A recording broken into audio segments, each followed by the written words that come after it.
Pessoal, tudo bem?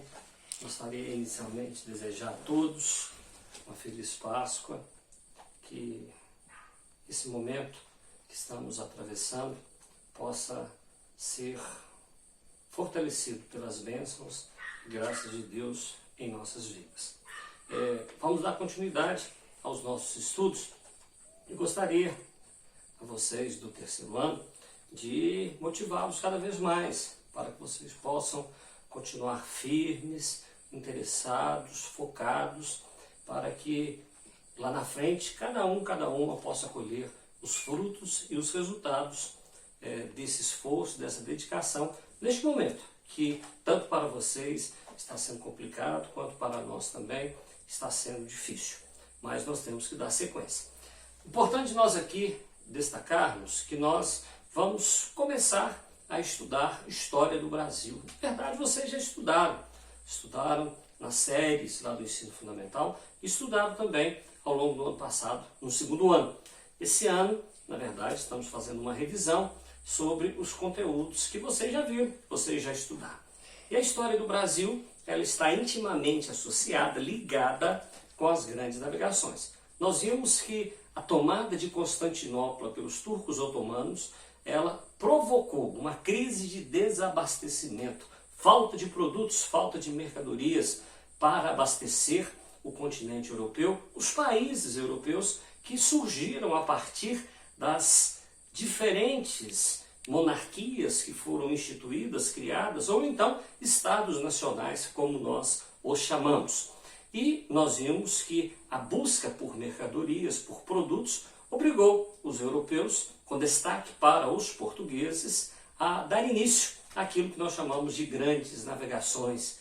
As grandes navegações motivadas, além do ideal cruzadista de espalhar a fé, motivadas, sobretudo, pela busca de produtos para abastecer o mercado europeu a partir da tomada de Constantinopla. E nós vimos que os portugueses, eles desenvolveram aquilo que nós chamamos de rota ocidental. Eles, indo para o leste, contornando a África, eles chegaram até o Oriente, mais precisamente aquilo que nós chamamos de Índia, cabendo aos portugueses o título, a homenagem de terem sido os desbravadores, aqueles que desenvolveram a chamada rota para as Índias, para buscarem especiarias no continente asiático. Posteriormente, nós vimos que no ano de 1492, os espanhóis também deram início às suas grandes navegações. Houve essa demora em função da dificuldade que os espanhóis tiveram de expulsar os mouros, os islâmicos, os árabes. Isso vai acontecer através da Guerra da Reconquista. E nós vimos também que houve uma demora na Espanha para criar o seu Estado Nacional. Portugal, a partir das grandes navegações, e também Espanha, a partir das grandes navegações, deram início à conquista de novos territórios. E nós vimos que Cristóvão Colombo ele vai chegar aqui no continente americano, mais precisamente na América Central, no ano de 1492. Posteriormente, no ano de 1500, nós tivemos a chegada dos portugueses aqui no Brasil. Portanto, tivemos início no ano de 1500, aquilo que nós chamamos História da Colonização Brasileira. Importante nós aqui destacarmos que a história do Brasil, ela é dividida em períodos. O primeiro período que nós temos é o chamado período pré-colonial. O período pré-colonial ele começa no ano de 1500, em abril de 1500, e vai até o ano de 1530. O período colonial começa em 1531 e vai até o ano de 1822, quando o Brasil teve a sua independência.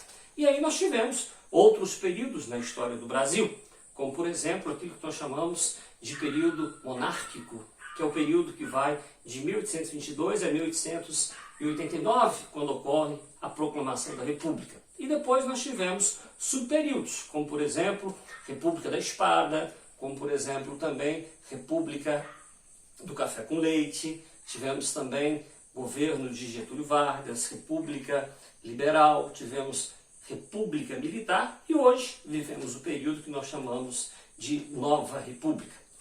Importante nós aqui destacarmos que o chamado período pré-colonial ele é marcado pelo desinteresse dos portugueses pelo Brasil. Mas por que Portugal não teve interesse de imediato pelo Brasil? Dois motivos. O primeiro deles é que os portugueses não encontraram ouro no litoral brasileiro. O segundo motivo é que Portugal mantinha um comércio de especiarias extremamente valioso, extremamente rentável com as Índias. E eles não quiseram abrir mão desse comércio de especiarias para dar início ao processo de colonização do Brasil. Nesse período, chamado período pré-colonial, nós vamos verificar algumas características importantes, como por exemplo, tivemos nesse período a exploração do pau-brasil, objeto que era utilizado pelos europeus para a fabricação de móveis e também era utilizado para a fabricação de uma tintura de cor avermelhada, que era utilizada na Europa para tingir tecidos. E além disso, nós vamos verificar as relações entre os colonizadores portugueses e os nativos, os nossos indígenas.